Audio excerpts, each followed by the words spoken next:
Ngaran kuring Nandi. Umur kuring 24 tahun. Basa tahun 2013. Pengalaman ieu hiji pengalaman anu moal bisa dipopohokeun sapanjang hirup kuring. Nyaeta pengalaman anu kaalaman ku kuring basa pertengahan tahun 2013. Kuring sakulawarga menang musibah. Indung kuring gering anu kawilang parna. Keur mah memang geus boga panyakit diabetes anu lumayan lila. Sapanjang perjalanan pengobatan nu jadi indung kuring, nu didiagnosa menang penyakit gagal ginjal. Hal eta anu ngabalukarkeun kondisi indung kuring jadi ngedrop.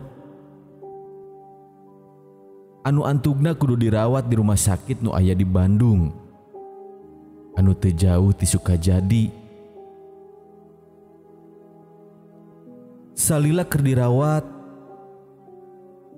teu aya pengalaman anu pikasieun. Malahan kusabab salila di rumah sakit,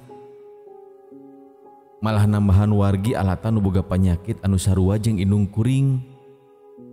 Da puguh kasebut loba anu ngajadikeun saling ngawanohkeun. Ngan dina hiji peuting anu teu disangka-sangka, pas kabeneran waktuna giliran indung kuring dirawat di ruangan hemodialisa atawa ruang cuci darah. Seperti biasa, dokter meriksa heula indung kuring.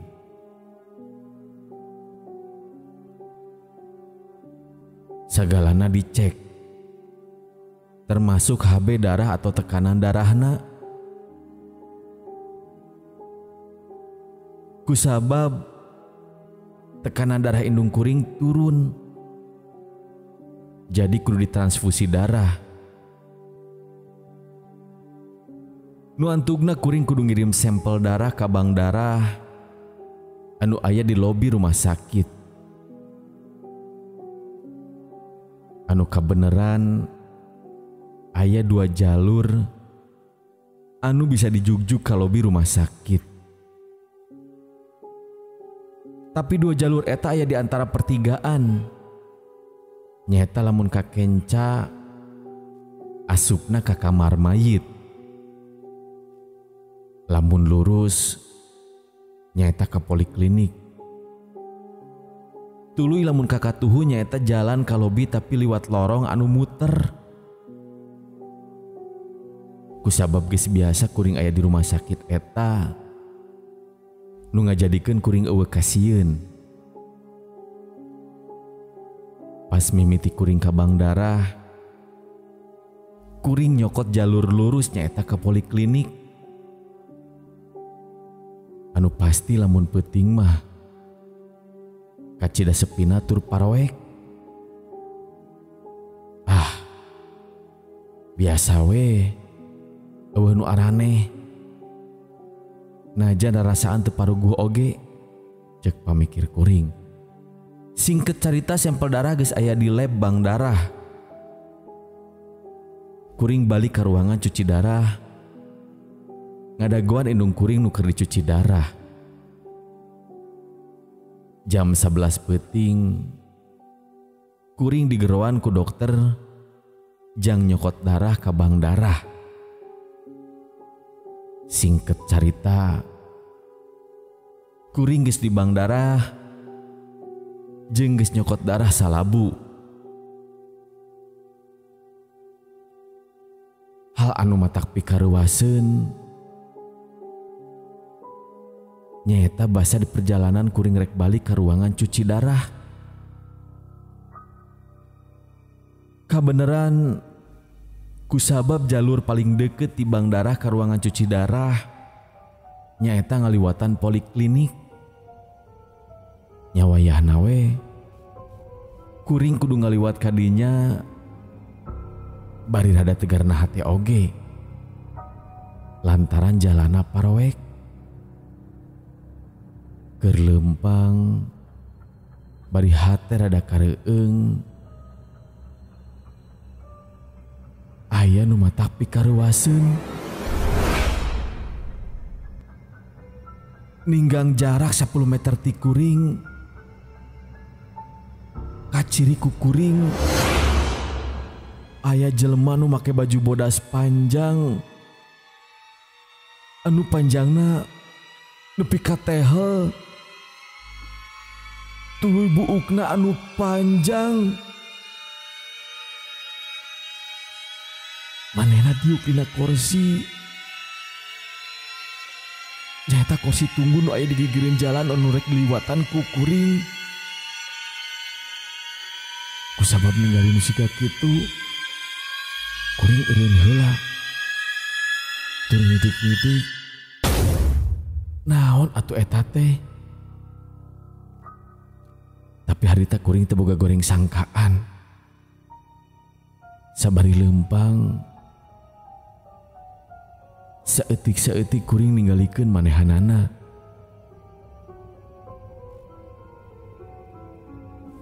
Manehna tungkul.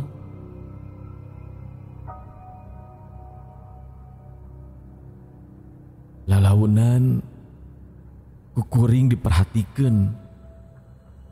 Eta manehna anu bari tungkul tur diuk di kursi panjang anu nyinghareup ka jalan rek diliwatan ku kuring.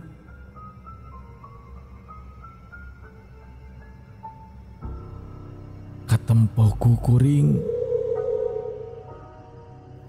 manehna ngusapan buuk bari seserian nu matak pikasieun.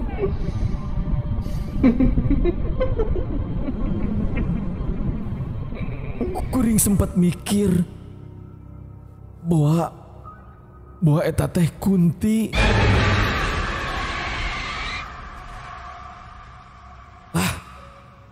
Tapi kuring micen pamikiran eta. Terus mikir deui, oh eta manu gelo meureun.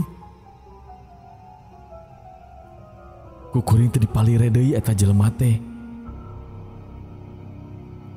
Bari suku bareurat tur hese ngalengkah kuring nuluykeun lempang kuring.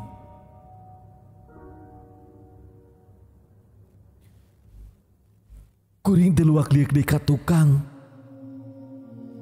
Pikir kuring lamun kuring ngalieu ka tukang sieun nu tadi diuk teh ngaleungit. Tuluy pas kuring ngaliek deui teh eta jelema teh geus aya hareupeun kuring.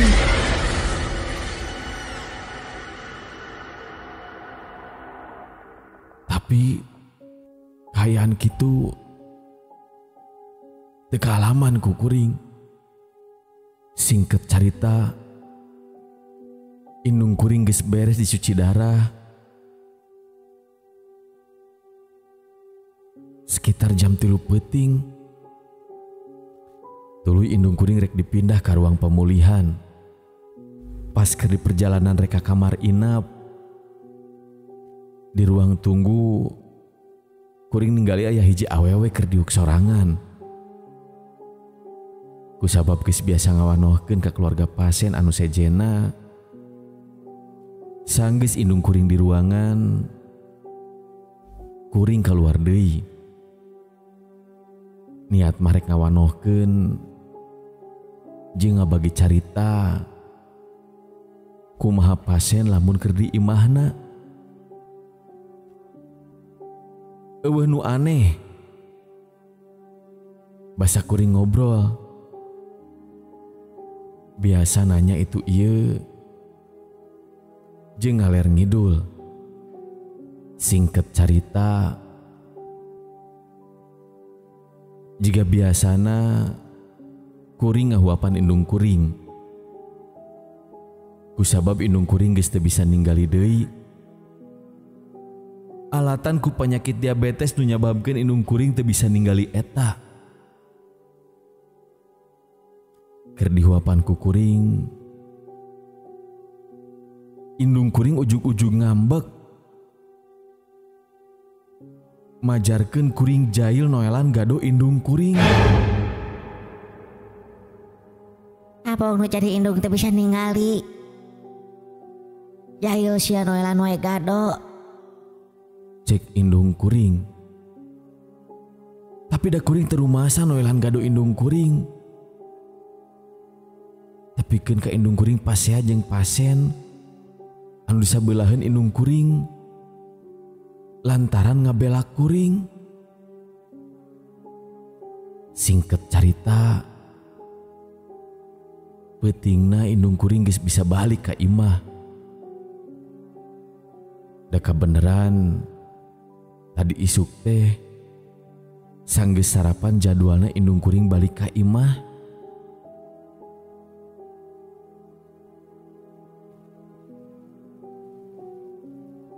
Basa di imah aya deui hal anu pikareuwaseun, malah nepi ka ayeuna ge masih teu nyangka kuring ngalaman hal siga anu kitu. Tengah peuting kuring dihudangkeun kudu jadi bapa.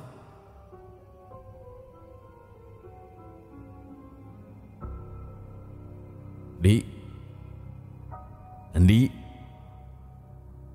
udang jang, aya anu hayang panggih cenah. Kuring hudang, tuluy nuturkeun bapa kuring ka tengah imah. Basa di tengah imah, kuring ningali indung kuring keur diuk.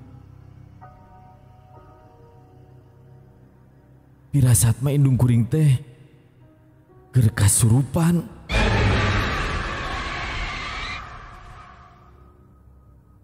Kusabab mineng kajadian siga kitu, disaprak indung kuring gering. Kuring ngomong ka bapak kuring, "Papa, tos we, usir we makhlukna, karunya si mama nuju teu damang." Tapi ngadenge kuring ngomong gitu, bapak kuring lah jadi ngambek. Tuluy manehna ngomong, lamun kuring teu ngobrol jeung eta makhluk nu aya dina jero awak indung kuring, manehna moal waka hayang balik. Atuh kapaksa kuring kudu nyinghareupan indung kuring anu keur kasurupan teh. Basa kuring keur ngobrol. Kuring ruas kacida antara percaya jeung teu percaya. Makhluk nu aya dina awak indung kuring teh nanya ka kuring, "Di, inget kene ka teteh."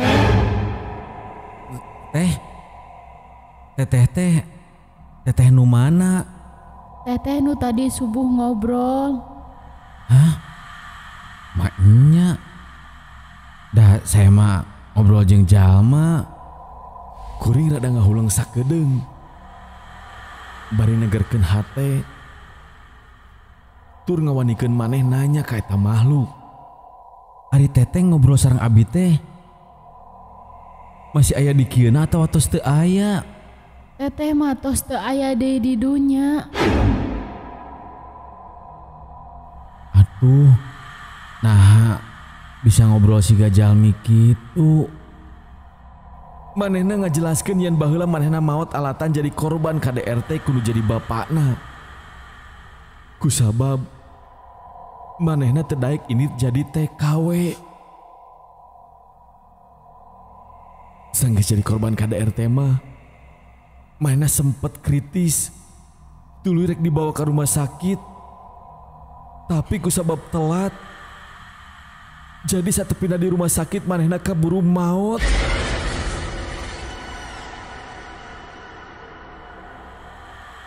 Samalah nepi ka ayeuna ge layon manehna teh masih kene aya di rumah sakit.